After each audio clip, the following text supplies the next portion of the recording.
Olá pessoal, professor Wilson Cândido com mais um vídeo da série TDAH e Estimulação Cognitiva e dessa vez conversando sobre sintomas do TDAH. Mas o que é o TDAH?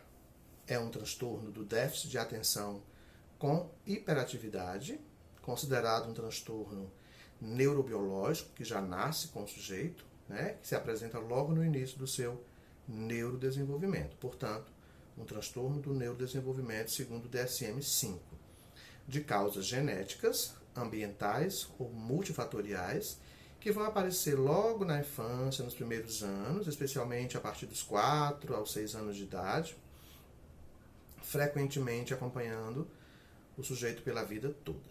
Se caracteriza por 3 sintomas de grande importância ao se observar a manifestação do TDAH, que é a desatenção, a impulsividade e a agitação motora, ou a hiperatividade, como costumamos chamar. É importante lembrar que esses 3 sintomas, déficit de atenção, hiperatividade e impulsividade, eles devem se apresentar numa quantidade a partir de 6 sintomas para cada um desses subtipos, com uma persistência de pelo menos 6 meses de apresentação e presente aí em pelo menos 2 ou 3 ambientes diferentes para ser configurado como um quadro diagnóstico. Mas como eu posso observar esses sintomas em uma criança com TDAH? Quais são os sintomas mais observados quando a gente fala em sintomatologia para esse quadro? Bom, vamos lá.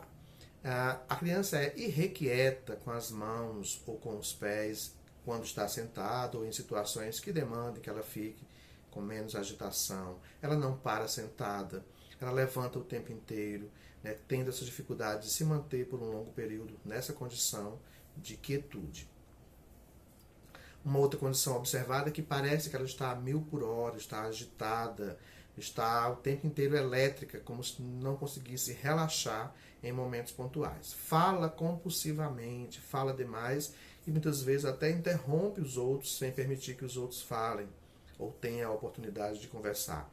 Muitas vezes segura o seu braço para falar, como sendo uma forma de controle para que ela continue ali a exercer as suas ações impulsivas e logorreicas, que é essa fala excessiva. Tem grande dificuldade com regras sociais, tem dificuldades em esperar a sua vez. Então aí já tem uma situação de ansiedade muito presente em diversos quadros de TDAH.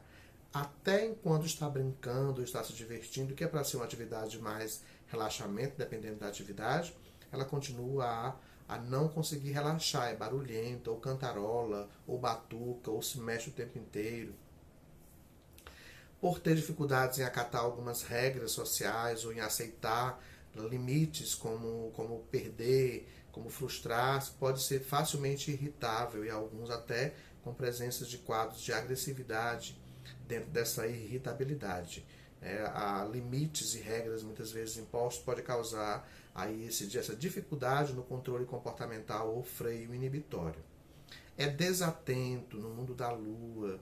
Qualquer estímulo, por menor que seja, ele faz com que a pessoa com TDAH vá perder o foco atencional. Então, alguns distratores podem causar prejuízo aí na capacidade de assistir aula, de ver alguma coisa que demande aí um foco atencional sustentado. Bom, adultos com TDAH tendem a apresentar pelo menos 50% dos sintomas presentes na infância. Mas vamos dizer que, enquanto criança, você vai ter uma dificuldade no TDAH nas relações interpessoais. Quando vai passando para a adolescência, já traz aí problemas de autoestima, porque muitas vezes se percebe excluído pelo próprio grupo. Pode ser mais facilmente envolvido com acidentes de trânsito ou outros acidentes por essa dificuldade em perceber situações de perigo ou por agir de forma impulsiva. Tendência a buscar por algumas situações que podem ser mais relaxantes nessa ótica de observação do TDAH, como álcool, drogas. Pode se envolver em acidentes automobilísticos pela impulsividade e pelo déficit atencional. A gravidez precoce, doença sexualmente transmissível pode acontecer em virtude da desatenção frente aí a algumas situações interessantes. Pode vir a confrontar a lei por não acatar ou obedecer às regras sociais, aí tem mais problemas com a lei. E dificuldades na vida relacional, afetiva e profissional. além das dificuldades acadêmicas que vão estar presentes desde cedo. Pode ser que eu tenha um TDAH com transtornos específicos de aprendizagem associado, mas a própria condição do TDAH já traz aí dificuldades nesse processo de ensino e aprendizagem, por perda do foco atencional, por desistência em uma atividade que demanda aí um esforço mental produtivo, por abandonar a escola, ou por responder às questões de forma impulsiva sem antes entender os contextos dela. Tudo isso é sintoma presente no TDAH. TDAH também pode vir com comorbidades associadas, que a gente vai falar um pouco mais à frente. Mas eu posso encontrar, de ordem geral, deficientes intelectuais com TDAH associado, deficiência física com TDAH associado, e outras tantas condições diagnósticas. O TDAH está presente em pelo menos 44% das pessoas com autismo. E isso traz diversas dificuldades a mais para esses outros diagnósticos. Mas o TDAH, enquanto condição isolada, ele traz como sintomas centrais ou sinais centrais de observação o déficit de atenção, a impulsividade e a hiperatividade. Isso gera instabilidade ou labilidade emocional, desorganização motora espacial e, mais do que nunca, entender que traz aí uma disfunção executiva, um prejuízo na capacidade de atenção, de memória de trabalho, de flexibilidade mental, de organização para resolução de problemas e de controle inibitório. São os sintomas mais estudados na atualidade para o TDAH. 80% das pessoas com TDAH têm dificuldades em iniciar o processo de sono.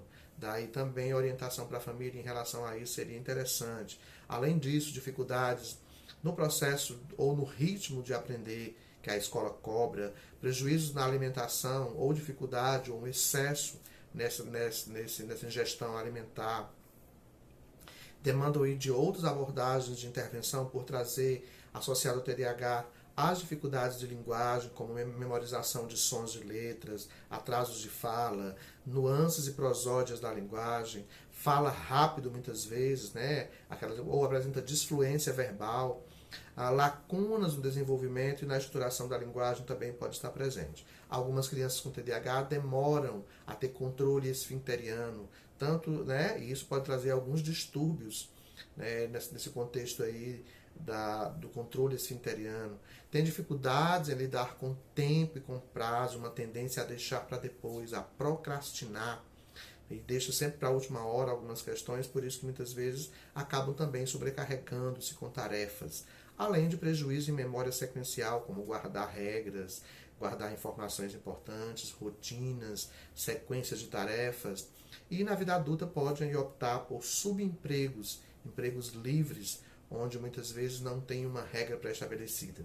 O TDAH, dentre todos esses sintomas apresentados, ele pode se apresentar também em subdivisão. Ele pode ter um predomínio do tipo mais desatento, que é o chamado TDAH tipo desatento. Ele pode apresentar mais impulsividade e hiperatividade, que é o tipo misto.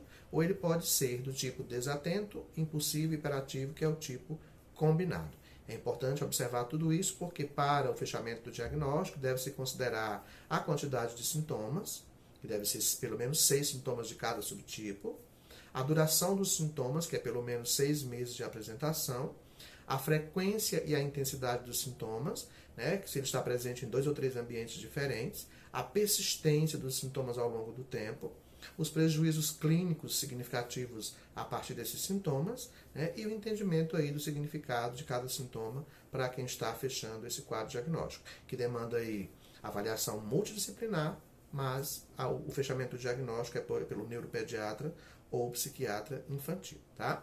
Então, nesse contexto a gente falou dos sintomas do TDAH para se observar melhor, e uma das melhores escalas de observação para essa condição de verificância acerca dos sintomas do TDAH é o SNAP-4, que será a pauta também de um próximo vídeo logo mais à frente. Eu sou o professor Wilson Cândido e esse é mais um vídeo da série TDAH e estimulação cognitiva. Em breve um novo vídeo para vocês. Abraço!